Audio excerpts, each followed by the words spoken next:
Be honest, you weren't expecting that. 4 goals, 3 points, some start for David Wagner in his first league game as Norwich City head coach. And for once, a slightly positive tone to the podcast, which it feels like it's been ages since we've been able to do one of these. I'm Connor Southwell, joined by Paddy, Davitt and Samuel Seaman. This is, of course, the PinkUn podcast in association with Future Radio, picking the bones out of a 4-0 Norwich City win. Just take that in for a moment. Allow that silence to be filled with joy. I mean, it's been a long time since we were on a podcast talking about a Norwich City win, let alone a win of such great, such great margin, I suppose, such comfort. So Paddy, I mean, the world does feel like a brighter place in terms of Norwich City this morning. Managerial bounce, or was there enough in that performance to make you think that this could be a sustained run now of momentum and of form? Both, yeah, absolutely, yeah. With the caveat, and we said it during the game, how poor Preston were, so you have to benchmark it against that. Their manager, I think he made 2 changes after half an hour. That was almost an admission that maybe tactically they'd got it wrong, or the players were not able to carry out what he wanted, and it didn't get a lot better for them as well. You know, they had a little bit of a rally, but could have been a lot more than 4, as David Wagner alluded to after the game in his post-match. So, you know, part of me is thinking, well, let's see it and we'll find out swiftly enough, because the way it could pan out is Carrow Road opener in the league could be Burnley in a couple of weeks, depending on one or two other things. So that will be a very good test of, and by that stage, of course, they'll have been to Coventry potentially. They might have had another game in between as well. But I think that for me is maybe more of a definitive. Yes, this is full systems, all systems go, and the promotion is a viable option. Still a lot of work even from that point, but from where they were over the festive period, night and day, and for all of that about Preston, yeah, let's package it against a very poor opposition on the day, but Norwich were excellent. Have we seen a better performance this season? Not just result, but performance. I don't think so. Certainly some of the goals, the quality of some of the goals, the individual elements and the collective team elements as well.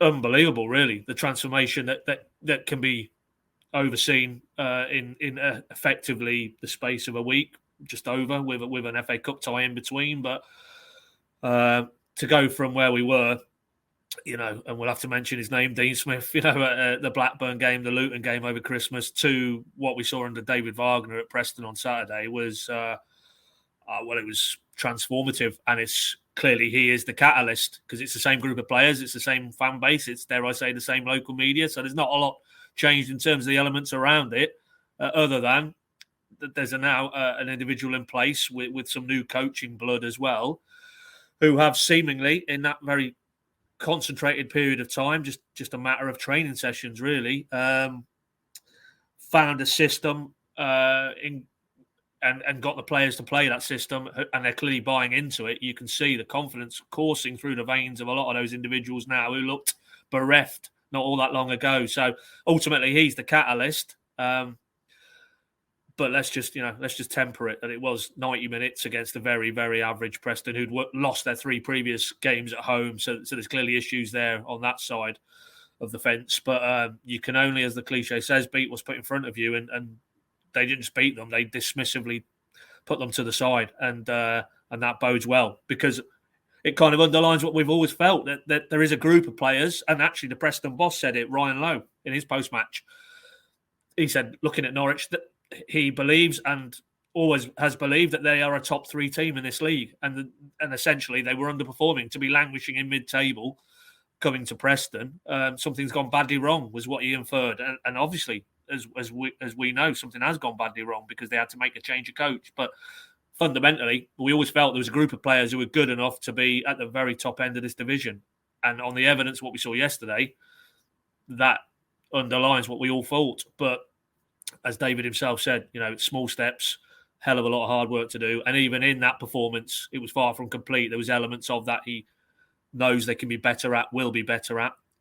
But as a statement, as an opening statement, putting the FA Cup title one side, he couldn't have done any more. Unbelievable first step on what we hope is a very positive journey now. And as the Norwich fans who were there at Deepdale were singing, he's driving the bus.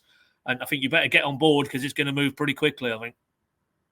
Yeah, I don't think it's going to be dull, is it? And before we come to an actual dissection of what we witnessed and what was so good about the way Norwich City played, Sam, I mean, as a football club, and we saw that lovely image at the end of the players kind of stood in a line, all of the players that were involved in the game yesterday, some of which didn't even come off the bench. David Wagner was kind of pushing them forward.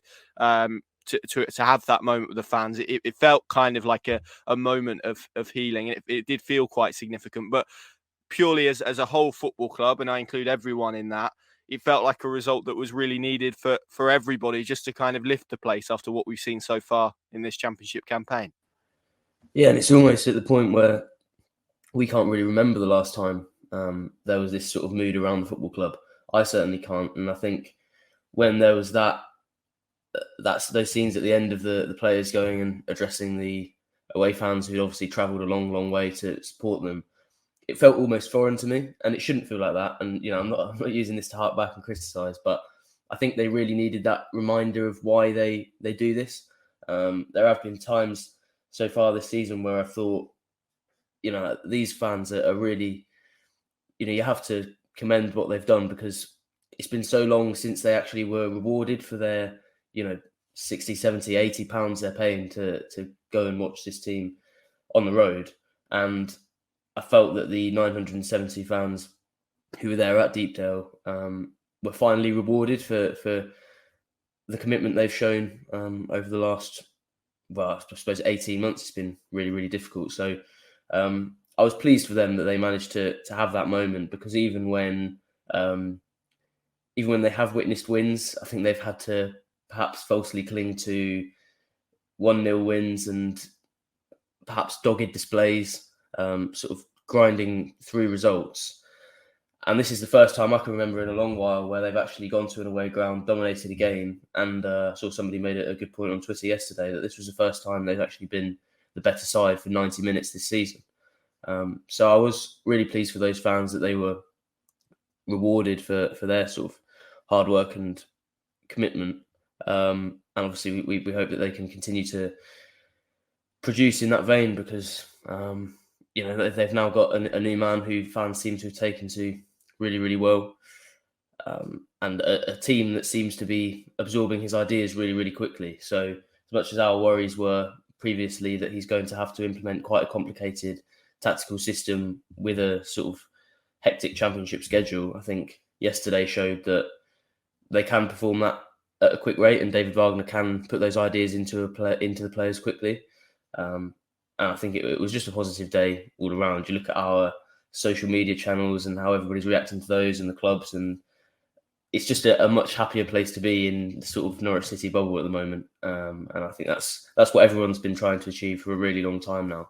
And as much as this isn't the hard work finished, I think we are at a peak in terms of the last 18 months or so, and where that fan connection is and how happy they are to be Norwich City supporters. So, I'm really encouraged, and long may it continue.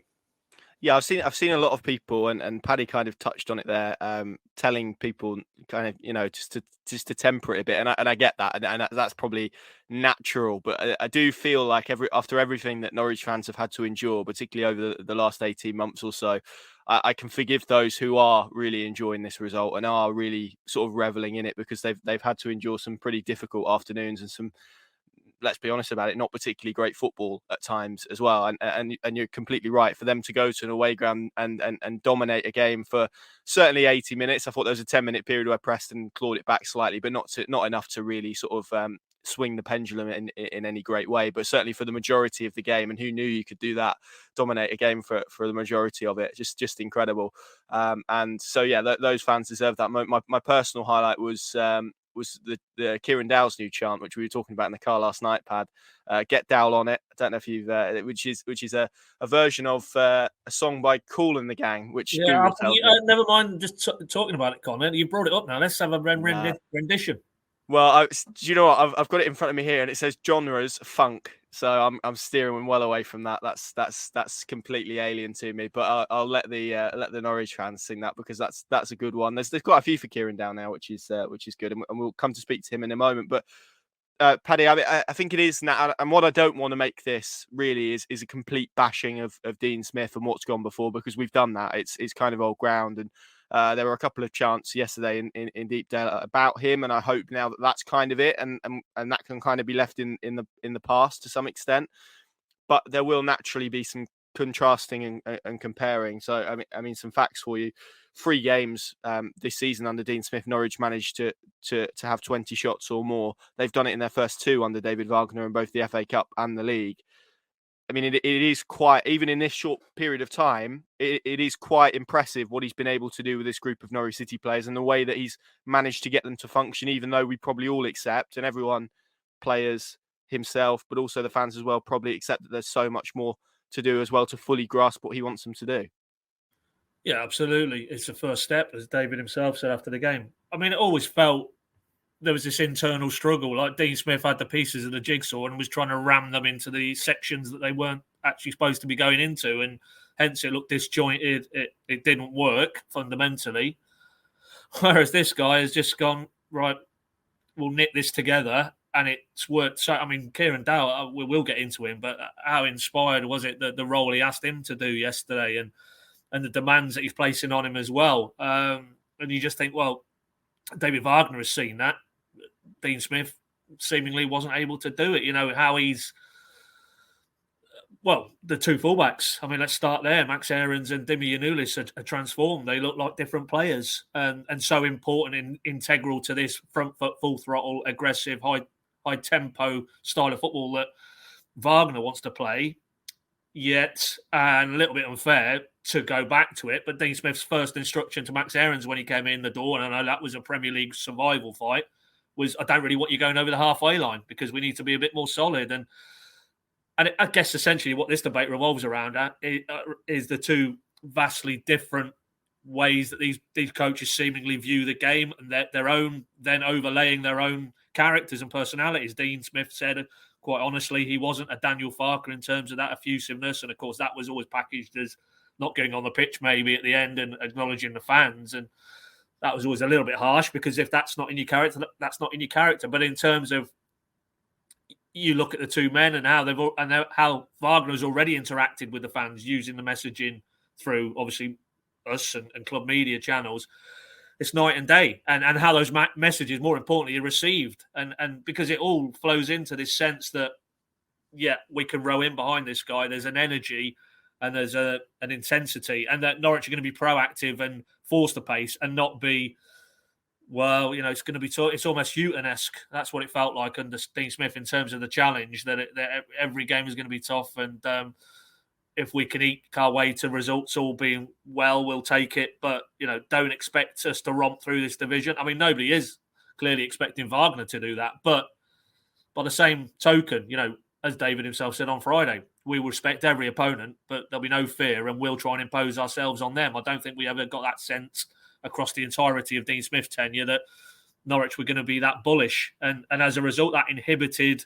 stunted performances that we got from him translated into ultimately him losing his job and Norwich being off the pace and now having to repair it under a head coach who is certainly not going to die trying. He is going to get Norwich up and at them, and we'll see where it takes us. And in that regard, I know a lot of parallels are with the Farker era, but I even go back to a certain Scot who galvanised this club and took them from League One to the Premier League and kept them there, and that's Paul Lambert. In terms of, we're here, you can deal with us, we're going to try and impose ourselves on you, and if you don't like it, tough, because we'll do what we want to do, rather than this, you know, well, you know, if it turns out okay, then hopefully that's all well and good, and we'll sort of we'll roll along with it. No, it's going to be 5th gear all the way with this guy, and my only concern, and it's very long into the distance, is that you look what happened at Huddersfield, how it ended there. He kind of almost burnt himself out and ran himself into the ground because he'd invested so much into it, and how long can that style of management last? But, you know, that said, if you got, as he did at Huddersfield, a championship promotion win via the playoffs at Wembley and then kept a team in the Premier League, then we can worry about the what next, because they'll have achieved the mission, which is to try and establish themselves in the Premier League. But that's long into the future. Right here, right now, he is the perfect individual, both as a character and as a coach, I think, for what this team badly needed, and this football club and this fan base, because, as Sam alluded to it was only heading one way, and that was ranker recrimination, and against the finances that were laid bare in the last set of accounts, some very, very difficult choices ahead if the football on the pitch continued to head in a downward spiral. And as I keep wanting to stress, we're one game in, so let's not say that this is now mission achieved and everything's going to be rosy in the garden. It won't be, not from the position they're in. I've just looked at the table again. Yes, they're up onto the fringes of the playoffs, but there's teams below them, Millwall, Luton. They've got games in hand, so they could easily slip back down again. It will take a body of work over the remaining 19 league games, and this is a very, very positive and encouraging step. But yeah, I think a lot of this comes down to, in terms of the difference between the two head coaches, just comes down to one is seemingly an optimist, and maybe one has got too many miles on the clock and was a bit too bruised from his Villa experience, and maybe with hindsight jumped back in a bit too quick and didn't give himself that time to reset, which will be interesting where he ends up and how long it takes before he comes back in again in terms of Dean Smith. But whereas that felt a very tired end of an era feel, this feels optimistic, this feels bright, this feels positive, and long may it continue. Yeah, I know there's been a lot of focus on David Wagner and his energy, and you're right, there was a burnout at Huddersfield. I've actually been quite, I don't know if surprised is the right word, but I found him certainly when he's spoken, but also how he's acted on the touchline. We kind of saw it to an extent yesterday as well. There's been a very considered side to him, which maybe shows his development as a coach. I think at Huddersfield there was so much that he put into it. It feels like maybe he has matured a bit more and has recognised the burnout. And obviously, whether, again, it's tough to tell after 2 weeks in the job, but whether that sustains or whether we do see him become a bit more emotional. We know he's an emotional coach by trade is a different thing. But I think he's been very considered. I mean, I tweeted this last night, but it would have been very easy for him to take centre stage, to push past his players and have that moment with the fans to himself. He didn't. He hung back. He pushed the players. I mean, it was very mature and maybe recognising the situation that he'd walked into in terms of this wedge between the fans and the players in particular, but also probably the club more broadly, but also recognising that there was probably a lack of confidence. So for them to have that moment, to feel that appreciation, felt very intelligent actually, and emotionally intelligent from him. And absolutely, long may it continue. And Sam, I mean, you spoke about how dominant it was. I think what impressed me, probably Norwich's best spell of the game, and they, as we said, they were good throughout it, but certainly that first 35 minutes where they essentially raced into a 3-goal lead. There was a structure, a style, a plan, which any one of those at any point in the season have been pretty hard to see for various different reasons. But it just felt, and of course it was 4-0, so there is going to be an element of it where you go, the opposition weren't great and Preston weren't great by any means, but they just completely looked lost in terms of grasping what Norwich City were trying to do. They didn't seem to get to grips with their plan at all until Ryan Lowe made that double substitution. So again, that's, for as much as we're praising the coaching, and it is good coaching, the players have to take some credit for that as well in terms of how quickly they've adapted to what David Wagner is asking of them. Yes, definitely. And, you spoke about that moment, how he sort of put the players in front of him. And I think David Wagner probably recognises that it's actually going to be quite easy for him to forge that connection with the fans, because they've been crying out for something to happen. They've been crying out for a new head coach. They've got one, and it's him. It's not going to be difficult for him now, especially with a couple of wins under his belt, to create that relationship.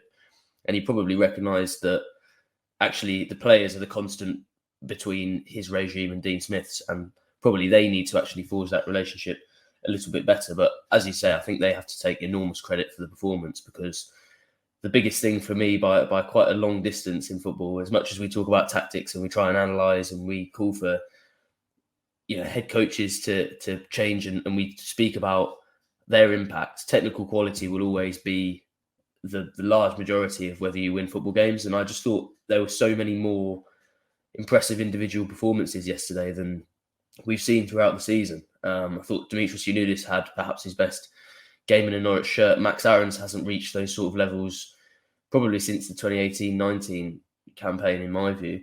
And then you've got the likes of Gabriel Sara, who perhaps weren't even being praised, but there's just the consistency throughout the team. They didn't have too many 5s and 6s. It was almost consistently sevens, eights, and nines across the board.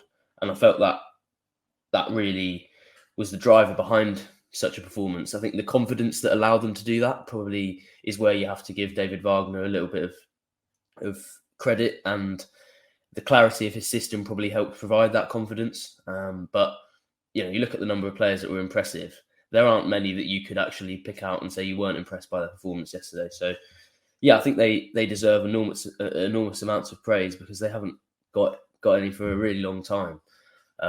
But I think you made the point yesterday in your verdict that this is what opposition managers have been talking about the whole time. And it felt like a little bit of an easy cliche when every post-match press conference they were coming in and telling us that, when they did well against Norwich, it was a brilliant result because this is a Premier League team, etc. And it felt a little bit like that was quite lazy and perhaps they were using that national perception to heap praise on their own players. But now you can see why, sort of outside the Norwich City bubble, they're so highly rated, because when the players can turn out performances like this, there are very few Championship sides, if any, that will be able to stop them. So, yeah, enormous credit has to go to them. But I think it's a two-way thing where perhaps they wouldn't have the confidence to be able to produce the technical quality they did if they hadn't had David Wagner come in and provide such clarity.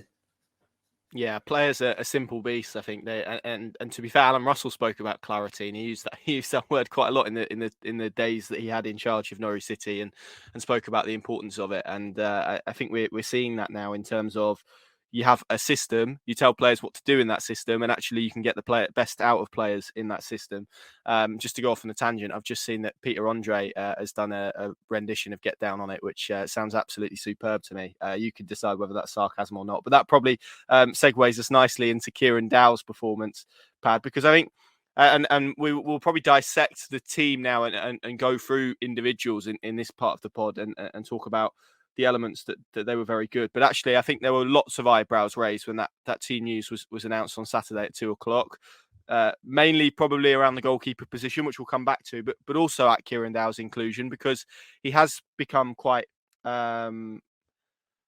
he's been a bit of an enigma, hasn't he, in recent times. I don't think anyone can doubt his quality. There's obviously maybe a point around consistency. I was certainly intrigued to see how he would get on in a system that does require a lot of athleticism, because that isn't his strongest element of his game, and I think he'd be the first to admit that. But actually, it was interesting what David Wagner said about him after the game, and obviously you were in the room and you asked the question. What did you make of those comments that he made, but also of Kieran Dowell's performance more regularly? Because, I mean, we record live videos when the team news drops every week, and every time Kieran Dowell's in it, it feels like we ask ourselves the question of, is this the opportunity for Kieran Dowell? So I'm basically going to ask you that now. Could this actually be that opportunity? And what does he need to do to make sure it's not a false dawn? So I think there's 3 questions in there for you to answer. Feel free to palm one off to Sam if you feel the need. Well, I mean, the answer is yes on all 3. It is definitely an opportunity for him now. And what does he have to do? Funny enough, as you were speaking, I did ask him that, and I've got the quotes, I transcribed them here. I'm just going to dip into them because this is from the mouth of David Wagner. Are you going to do a German accent? I won't do a German accent, No. Connor, no, but I'll do a Coventry accent. But he said, quote, "I've worked with a few players with similar characteristics to Kieran. He's a wonderful footballer, great touch, good vision, can play in tight spaces, long range passes, as well as good finishing. And boy, did we see that, at Deepdale. That first goal was a tremendous strike. Just the instinctiveness of it, and the quality of that, the purity of that left foot hit. And I've had a clear conversation with him, but if he listens and if he tries to get on board and add the elements to his game I want him to add, he will be a player on a different level. And this is what he has to learn, how important it is to defend and basically you work off the ball and almost getting a sense of enjoyment from a tackle, or that adding that intensity to your game, closing down. You could feel in training he wanted to get on board, even though it's not going to be perfect. So there, in a nutshell, is the challenge, but also the opportunity for Kieran Dowell. That David Wagner needs no convincing of what he can do in possession, and he underlined that, with 2 goals and his all-round play. It's what he can do, or what he needs to do, to stay in a Wagner starting lineup, which has been the great imponderable all through his Norwich career, effectively, both Barker and Smith. He never has really consistently, bar that spell towards the end of the second title winning season under Farker, when he kind of paired in tandem a little bit with Buendia and Cantwell and feeding Pookie. But, that was a team who were very much on the up, and he was brought in almost as a finisher to close the deal. This is a very different scenario. And as a result, I think David Wagner knows there's going to be some choppy waters ahead, and there will be times when they'll need those elements of a midfielder's craft. And he doesn't feel Kieran Dowell has got that, or hasn't shown that in his career so far. Maybe nobody has really sat him down and said, you need to add these elements to your game. Maybe they felt it was enough to have him, and it's very harsh to label him a luxury player, but that's the pigeonhole that these players get put into, but that you can put other players around them. Not in a Wagner Norwich side. He will need to show both those elements to his game. And, David Wagner then said, beyond the goals, actually what pleased him most was just before he took him off, that he put a thumping challenge in and cleared the ball straight into the stand, which you wouldn't think would be the highest part of the toolkit when you're discussing Kieran Dowell. But under this head coach, if he wants to play and play regularly, he will. That is the challenge now for him. Go away, work on those elements of your game, take an enjoyment and a pleasure out of maybe the stuff that isn't as eye-catching and won't win you the headlines or the plaudits, but are essential because they all feed into what Wagner is trying to do with his team in and out of possession. So can he do it? Well, he's put a very good marker down, but he needs to maintain it now. And that's the problem, that previously when he's got himself into the side, he's never been able to stay in the side. But you saw yesterday a player who can exert that influence on the ball, had the license to drop into those central areas as well, where he can be really effective. It wasn't just play on the right-hand side in front of Max Aarons. It was get yourself wherever the ball goes and affect the game.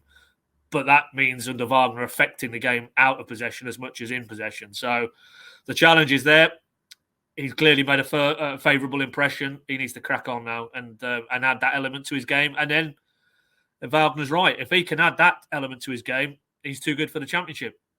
Because this ultimately, the pedigree of this player is somebody who came through Everton's academy and was part of an England World Cup youth winning squad with some very, very high-class contemporaries. His career hasn't hit those heights, but he's still just about young enough. I think he's 25, 26. I think I'm right in saying off the top of my head. His best years should be ahead of him, but it needs to happen. It needs to happen pretty quickly. Yes, I was Googling Kieran Dowell's age there, sorry, which I don't actually have now in front of me because you stopped the answer a bit short of what I was expecting, but that's fine. I'll fill until I can get it up. 25, yes. So it's still plenty of his best years ahead of him. And actually, we've asked for some questions via Twitter, and of course, you can always send in your questions for the podcast. You can email them in, you can Twitter them in, Facebook them in, TikTok them in. We're on there, aren't we? We're across all of it. So do get a question in if you have one. Matthew McGregor has done that on Twitter. Connor, that's why you're going to do your Kieran Dowell tune on TikTok, isn't it? On the PinkUn TikTok. I tell you what, if Norwich get to Wembley and he scores the winner in the playoff final, I'll do a rendition of it. How about that? There we go. We've heard it all now. That you're being held to that, my man. Yeah, you can hold me to that. Only if he scores the winner, though. But Matthew McGregor has replied to the tweet asking for questions. So I'll throw this one at you, Sam. He said, "What did you make of the debut of our new signing, Kieran Dowell? Not to get ahead of ourselves, given he's only just arrived, but it seems like the lad could really do a job." Yeah, it's definitely the same sort of feeling as perhaps you get from a new signing. I don't want to get into too much cliche territory of saying, like a new signing. Exactly. Like a new signing. Exactly. Because to be fair to him, I think he has shown those attributes before. Perhaps it was more in a Daniel Farker system that was actually built around allowing players like him to do things like that. And perhaps there wasn't as much of a necessity for him to be producing the aggressive side. So that's what makes it stand out for me, is the fact that he was able to produce at the end of the pitch, which he probably prefers, and do the things which we were used to seeing him do when he's at his best, as well as combining that with the slightly more physical side. I actually thought his pressing was quite good yesterday. And he's probably somebody who, with his contract out in the summer, realises that his career could go one of two ways here. And he could end up in the Premier League with Norwich City as a key player if he can sort those aspects that Wagner wants him to improve upon. Or he could be an out-of-contract Championship player, sort of looking around the also-rans of the second division, trying to find the next club to take him on, and perhaps even see the same frustrating career path at those clubs that he has at Norwich. But he's a player that I think has shown his talent before. You can definitely see, and you could see from even his first pre-season, why Norwich felt that he was a good enough gamble. I think for the price they paid, you could see what they were going for, and it was actually a fantastic deal in my view. But yeah, I see him contributing significantly to this group in future if he can. But it's also interesting that in Wagner's first real strong, good performance that everybody's elated with, Kieran Dowell, who perhaps is the player you would have said when Wagner came in was least likely to adapt to his methods well, was actually perhaps the key player. So you've got to praise him for that, and recognising the technical ability that he has. If he can produce that, he has to play a part in this Norwich City team. And they've had enough frustration in creative areas. They've had Todd Cantwell, who won't play for Norwich City again. They've had Aaron Ramsey return to Aston Villa. I think Kieran Dowell, unless Danel Sinani manages to somehow pull a consistency out of the bag that he's never shown in his career, and the same with Ono Hernandez, unless one of those two steps up, quite a lot of the hopes are pinned on Kieran Dowell and his ability to create chances and to feed the likes of Tamer Pukki. But I think when he's got that confidence behind him, he's shown with runs of form throughout his career. There was that one at the end of Norwich's last championship title win that I think it was 10 games or so. He was possibly even Norwich's best player. And then going back across the rest of his career, there were times at Nottingham Forest that he really went on runs, and in 5, 6, 7, 8 games, he would prove what sort of player he can be. So I think he's shown that he can be a confidence player, and hopefully that's a good sign from here, because that certainly would have provided him with a boost. And in a game against Coventry on Saturday, which, with all due respect to the Sky Blues and any fans on this podcast, I think that's a game that Dow will probably be looking at and thinking, with momentum behind him, he can probably start to build that a little bit. It's not like as soon as they've won that game against Preston, and as soon as they put in an impressive performance, they've got a Burnley or a Sheffield United to then come up against. They have a very winnable game, and I think he'll see the opportunity to build momentum. And if he can, then he can be a massive player for Norwich for the rest of the season. I'm actually going to bounce it back to you, Sam, because I'm going to ask you about Kenny McLean, and you've been like a muzzled dog waiting to be unleashed this season to give him some credit and some praise. I spoke to him after the game, actually, very good as he always is on various elements, but specifically around that new role, which I'm kind of labeling the quarterback role. People, you can disagree with that or whatever, but it's kind of a similar way. He's kind of a key part of Norwich City's build-up, drops in and kind of creates a back three with the two centre-backs. It's a really tactically interesting role, but one that he's playing with real maturity and real quality, actually. I mean, some of the balls he played, particularly in the first half yesterday, was Andrea Pirlo-esque, which I think we've all been waiting to see. But, I mean, it does feel like a brand of football that is particularly suited to the way he wants to play. He's a high-octane player. He wants to press. He's full of energy. Do you think he's found a coach now that can really get the best out of him? And are we beginning to see that under David Wagner? Because it wasn't just this week. He was also probably Norwich City's best player in their FA Cup game against Blackburn last week as well. Yeah, I think so. And as much as we label him with those sort of energetic, hard-working labels, I'm sure he'll be pleased that he's now getting to show a slightly more technical side of his game. Because if I was a footballer, I imagine if I was picking up a newspaper and finding out that people were praising me for my energy, I think I would be slightly disappointed. So I think he's probably a player who will be excited to play this new role and to show an aspect of his game that perhaps he hasn't so much at Norwich. But I also think, as much as it feels like a new role, that was pretty much what he was doing under Daniel Farke in the 2020-21 season. It was often him dropping alongside Grant Hanley and Ben Gibson. It was either him or Ollie Skip a lot of the time. So I think it's a role that he's actually proven he can play before, albeit in different circumstances. But you saw all the positive sides of his game, really. Yesterday, there were some good technical bits. I can't remember too many times where he gave the ball away, despite being trusted to make those longer forward passes. And there was also the running that we've become used to. I think he probably will be disappointed he didn't produce more end product at the end, but there was one where he seized on the ball just inside the Preston half and drove right to the edge of the box. And then his shot was straight at Freddie Woodman, unfortunately. But he's an all-rounder is how I describe him, and how I'm sure most people that have ever watched him would describe him. And that's the sort of player who probably does get scapegoated a little bit. And I think most Norwich fans would actually admit that that's the role he's played at times this season, because you can't necessarily point to too many goals he's scored or assists he's made or fantastic dribbles and flicks. But there were all the elements yesterday. There was that running I spoke about. There was the hard work. There was that tactical understanding that I think head coaches probably appreciate massively, and we don't speak about enough, because the ability to adapt that role so quickly from where he'd been pretty much a defensive midfielder under Dean Smith to then coming in and being a ball player within a couple of weeks, you have to recognise the tactical flexibility and intelligence to be able to do that. But there was also a little bit of flair. I actually forgot until I watched the highlights again this morning, but it was a nice little backheel. It was almost Daniel Farker-esque in the risk he took in his own box to backheel it into Max Aarons before he played that long pass over to Teemu Pukki for the fourth goal. And I think there are certain elements of his play that are really underrated and that probably will start to show themselves in this quarterback role, as you describe it.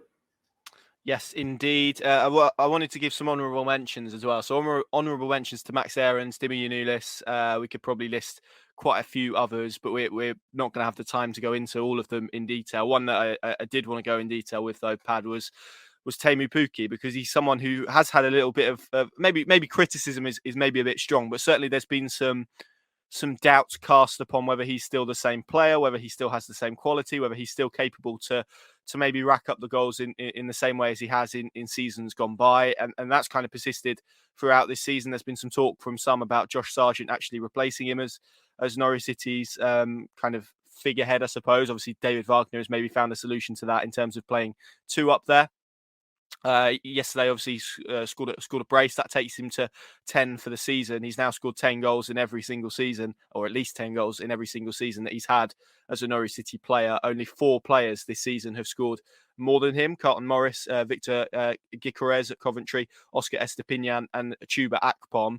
Only one player has more goal contributions, so that's kind of goals and assists, and that's Emilian Ndai, who of course is at Sheffield United. And I believe there's only 3 players who have more assists than him. Teemu Pukki has 6, Ryan Giles, Daniel Barleza, and they have 7. I mean, when you put it in the context of how limited his service has been at Norwich City this season, for him still to be the top scorer at the club, for him to now have hit double figures, for him to have basically had only 10 games where he hasn't produced a goal contribution for Norwich City this year. I mean, I know we kind of use a lot of superlatives around Teemu Pukki, but that's pretty staggering, isn't it? Well, the facet that stands out for me is in a Dean Smith setup where, again, going back to the previous point I made about pieces of the jigsaw are not configuring them in the right way. He wasn't in a team that played to his strengths fundamentally, and this endless debate that then sprung up about Sargent or him.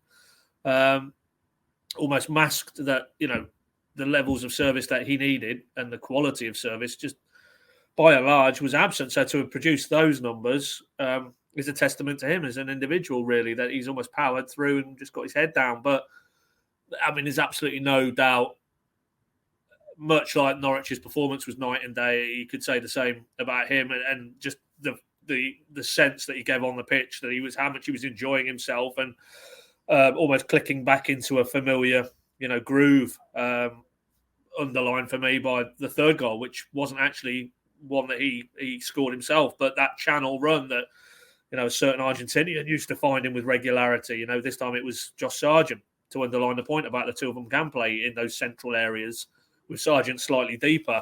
But then just the awareness to draw the keeper, know where Dahl was, and essentially it's a tap-in. No, there's no sense that this is a player whose powers are dramatically waning. I don't think he's the Pukki of previous championship seasons. Why would he be? He's 32, he's 33 in March. There will be a slowing down in his physical abilities and his athleticism. That's natural. But by no manner of means is he ready to be consigned to the footballing retirement home. He has got lots of football still in him, and in this team, with the right support, both in terms of service, but the most impressive facet for me overall yesterday was the amount of yellow shirts that Norwich were committing to the box. 4 and 5 all the time. Look at the goals they scored in that first half. How many yellow shirts are in that box? If you're Timu Pukki, what a difference that makes in terms of being able to find pockets of space, escape detection, because there's other players to occupy defenders. We saw it for the first goal. You contrast that many games where he was the only player in the box when balls would get it put in there and totally outnumbered. It's, give him the environment, which is what I would say about his entire Norwich career. Give him the environment to flourish and he will deliver. He's a proven goal scorer. He's shown that beyond doubt now in a Norwich shirt. He hasn't had that environment thus far. I think he'll get it from here on in. And if he stays fit, stays healthy, I think we may be closing in on 100 goals for the club. And Ewan Roberts probably wants to be a little bit worried, as Hooks pointed out to him on social media. Because I think he probably will get there if he stays healthy in this side with a team who are configured to create the chances that he absolutely devours. Yeah, I can completely agree, and it's good. I mean, if he gets to 100, it's that's an incredible achievement. But B, it probably raises the point as to whether he's the best striker that Norwich City have ever had. It would be very difficult to create an argument that he isn't. I still find it absolutely remarkable that he's a championship player, but that probably owed more to his age and situation than anything else. And so, Pat, I'll bounce this back to you, because we were doing the team news video, as I said, where we were both very positive about the inclusion of Kieran Dowell and in no way proven wrong whatsoever. So that was good, but shows how much we know. But also there was a lot of debate around the goalkeeping position. Obviously, David Wagner preferred Tim Krul to Angus Gunn. I still can't really get my head around why that was the case. I mean, you put it to him after the game, and he spoke about a feeling, and that's fine. That's his decision. And to be fair to Tim Krul, he made 2 absolutely wonderful saves in the second half that kept Norwich at 3-0. And if he wouldn't have made those saves, maybe he would have made the pendulum swing in the other direction. And I don't think it's a criticism or a slight on Tim Krul to suggest that it was a bit of an interesting, maybe somewhat confusing decision. I think that's more a credit to what Angus Gunn has achieved this season. I guess that's probably the obvious question. Do you feel that Tim Krul did enough to warrant his inclusion? Do you think David Wagner will have seen enough to maybe convince him to stick with him in the weeks ahead? Well, the first thing I'd say is we'll forget swiftly about that pre-match video, because we also went on to then forecast a very tricky, drawn affair, I think, and to be honest, Con, I think you were edging towards it might be a defeat, but you came... No, I was. You came onto the fence with me, and both of us could not be more wrong. So that, the less said about that broadcast, the better, in terms of any insight or anything of any inspired note. It was inspired, reverse psychology. Yeah, no. Absolutely, yeah. That's why we're sat outside in the stands watching, and David Wagner's making the calls. But to move it on now to Krul, did he merit his place in the side? I still would stand by it. I don't think he did merit his place in the side because of Gunn's body of work in a very difficult situation this season. I might be trying to second guess Norwich's fan base, but if the Player of the Year voting was right here, right now, I think he'd certainly be in the top 3, and you'd be more than in your rights to construct an argument. He would have probably been the standout player, albeit in a very trying season thus far. But that's all by the by, as David Wagner talked about when he was talking about Kieran Dowell, but it applies equally. What's gone in the past is in the past. This is a clean slate under a new head coach who has no preconceived ideas on these players, hasn't worked, I don't think, with any of these players before. And on the basis of what he'd seen, and as you said, more or less a hunch or a feeling, felt Tim Krul in that game was the option. Thereafter, did he justify his inclusion? Absolutely, yeah. There was only one slight aberration where he tried to chip the ball out to Max Aarons in the first half and didn't get enough loft on it, and Tom Cannon brought it down, but they got the numbers around him. But the 2 saves early in the second half, maybe not pivotal in terms of the final outcome, as they were 3-0 up at that stage, but in terms of the mood and how uncomfortable that second half may have become, the second one in particular, and you saw the way he celebrated. It was like he'd scored a goal. That was big for him, because there's no doubt he's an experienced player. If you sat him down privately, he probably knows that Angus Gunn, as much as it's his rival, has done very well and has deserved to retain his place. But ultimately, you're Tim Krul. You don't pick the side. David Wagner says you're in, and then it's up to you to keep Angus Gunn out. And on that performance, I think we'd all expect him to be in goal now for the Coventry game. It's tough on Angus, but ultimately David Wagner gets paid to make the big calls without the benefit of hindsight. He got every single one right yesterday. So credit to him, credit to Tim Krul. Yeah, clean sheet as well, which was as good for Norwich City's defensive setup, which has been pretty error prone in recent weeks as well. But no, really pleased for Tim Krul, because it did feel like, and again, it wasn't of his own making, but it felt like he suddenly had a lot of pressure on his shoulders to produce a performance. And actually, the two saves that we referenced were pretty impressive. Obviously, still some issues maybe with distribution to be ironed out, and they've kind of always existed. But as a character, as a leader, as someone that Norwich City have relied on constantly since he's been at the club, it's very rare that he's let them down in such a big way. So it's a nice debate and nice conversation, and nice choice for David Wagner to be having. Obviously, the long-term implications of that is probably a debate for another day. Finally, on this game, then, Sam, I'll kind of throw you the same question that I threw Pad right at the start. Is this sustainable? Is this natural, given the kind of freshness and of it all? I mean, is this now a level of performance that you can see being sustained in the weeks ahead? And is this positivity, I suppose, something that can continue? I'm asking you kind of to look into your crystal ball a little bit, but as Paddy said, there does feel something different about particularly the last sort of 2 weeks or so, and just the mood. I would even sort of put that to the players in terms of, it was a very enjoyable, and I actually put this question to Kenny McLean after the game yesterday, very enjoyable brand of football to watch, but it also looked like a really enjoyable style of football to play. There were a lot of players who kind of looked unleashed and kind of like they've been let off the shackles to an extent. I guess probably the fullbacks are maybe the best example of that. Yeah, I'm not sure they'll be able to keep up quite that level of performance every week, going to an away ground and winning 4-0 in the Championship. But you look at Alex Neil's Norwich City side, and they took that momentum right from when he came in that 2-1 win against Bournemouth, and they basically took it all the way to the playoff final and Championship promotion. And you look at that, and it probably wasn't as well structured as David Wagner's system is, and it probably didn't have all those safeguards against what could possibly go wrong. So I think it's definitely something they can sustain. The quality of the players and the group make that quite a lot easier for David Wagner to sustain. I wouldn't get ahead of myself, and I'd highlight certain, if not good performances under Dean Smith at times. And there is always that consideration of perhaps it being the new manager coming in and that motivating the players a little bit. But I feel confident from watching it that it was the sort of performance you can reproduce. It wasn't a lucky win. You could see exactly what they were trying to do, and you could see how they were managing to unpick the Preston defence. And you could see how those players would be capable of reproducing that, and how they fit the system very well. So the signs for me are good to start off with, but you look at how much things can change in the Championship, and they could go and concede an unlucky penalty at Coventry and go 1-0 behind, in the first 3 minutes, and then that totally changes the game plan. So it's not necessarily a case of it going well the first time and therefore it will for the rest of the season. But what I'd say is David Wagner is a proper coach. He's not just relying on his new manager bounce or on his changing of the mood around the football club to produce these results. I think he's a good enough coach to be able to reproduce them tactically week in, week out. And they won't win every game from now until the end of the season. It won't be that easy.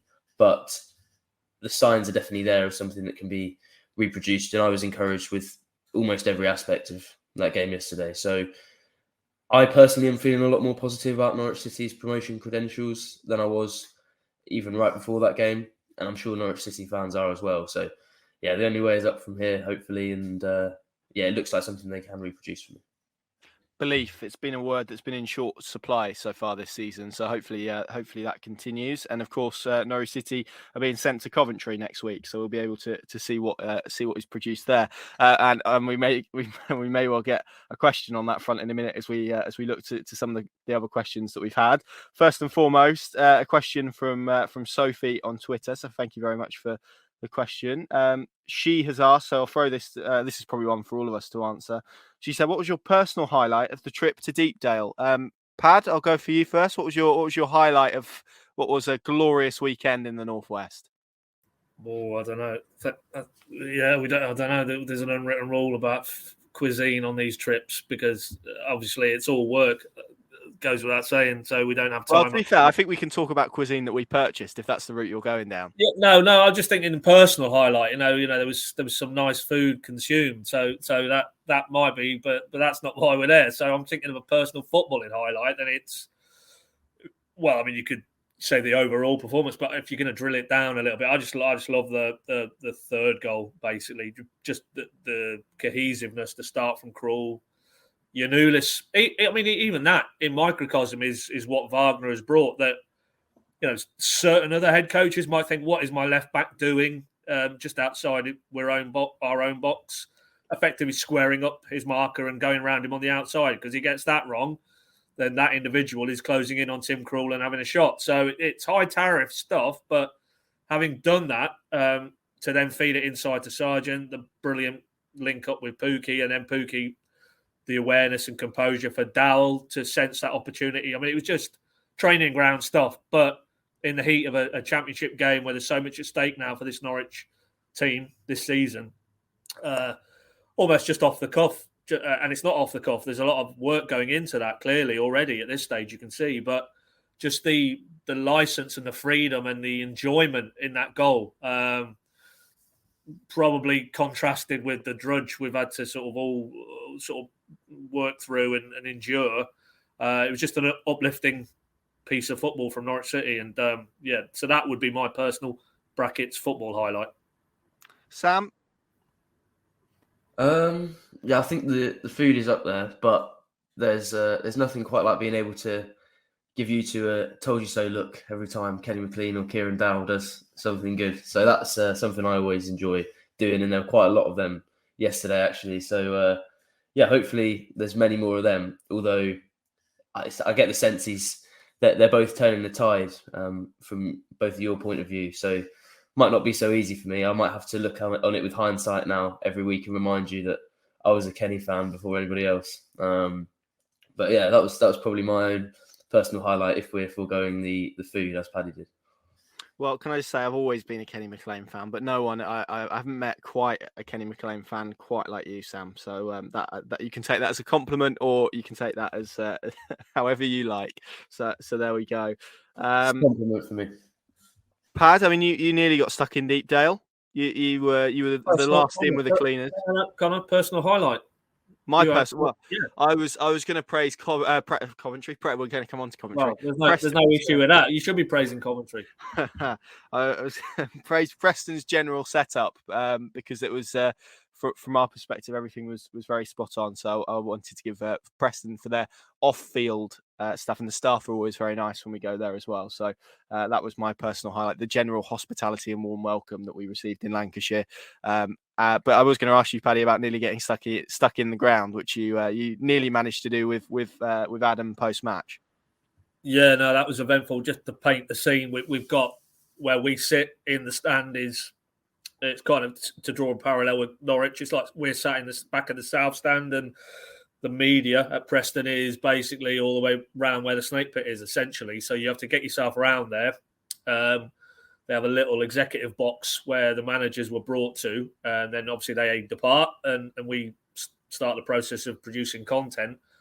But I think me and Adam were the last media in that space, and looking out through the glass, the pitch. Well, it wasn't. The stadium itself was in darkness by that stage, but they had those lights on the pitch to start recovering the grass. But that was the only sort of signs of life. Literally, we tried going back around to the south stand equivalent, couldn't get it. All the doors and shutters had been closed there. I think you two had already departed by then. We're getting on for that stage sort of 6:45 in the evening. Okay, we'll go back round to where we've just come from, which we did. So again, it's a bit of a walk.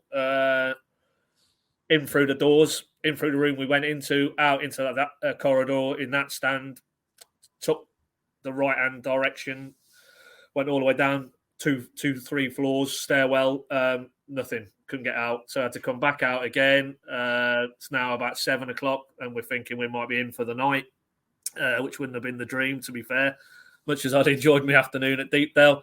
Thankfully, in that stand, we saw some cleaners and lights, and we headed towards it, basically the opposite end, and down a stairwell through an emergency double doors and freedom. But so that wouldn't have been the postscript to that day. I'm thinking now off the top of my head, have I ever been trapped inside the ground? I don't think it's quite got as bad as where we had to clamber out by hook or by crook. But that was getting a bit concerning, I must confess, because we must have been at it for about 25 minutes trying to find an exit route.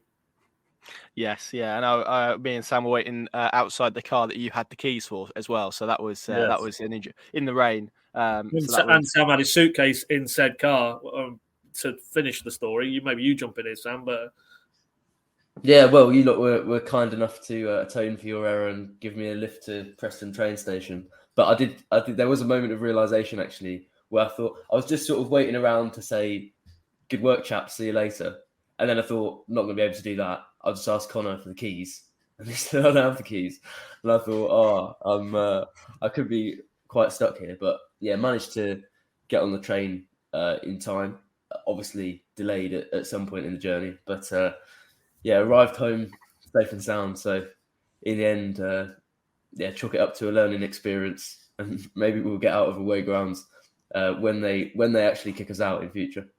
I love the idea that you thought that we were just standing together near the car and you thought that I was just doing that with the keys in my pocket, which is which is quite nice. Anyway, last point, we're rapidly running out of time. And so, Paddy, I'm going to throw this in your direction because lots of Norwich City fans will be making the trip to Coventry, poor them, next weekend.